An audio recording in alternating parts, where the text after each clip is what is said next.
காலை வணக்கம் நண்பர்களே. இன்றைய நாள் பார்த்தீர்கள் என்றால் பிரிக்ஸ் விர்ச்சுவல் கான்ஃபரன்ஸ் நடந்தது. அதில் பார்த்தீர்கள் என்றால் நமது வெளியுறவுத்துறை அமைச்சரான திரு ஜெய்சங்கர் அவர்கள் தெளிவாக ஒன்றை கூறியுள்ளார்.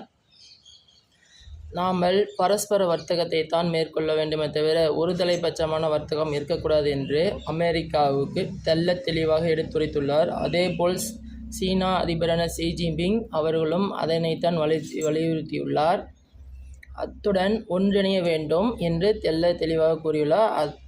அதுபோல் பிரிக்ஸ் அதாவது பிரேசிலுடைய அதிபரான லூடோ சில்வா அவர்களும் வெனிசுவேலாவில் நடக்கும் அக்கிரமங்களை தட்டி கேட்க வேண்டும் என்று இந்த பிரிக்ஸ் மாநாட்டில் ஒரு கோரிக்கையும் வைத்துள்ளார்.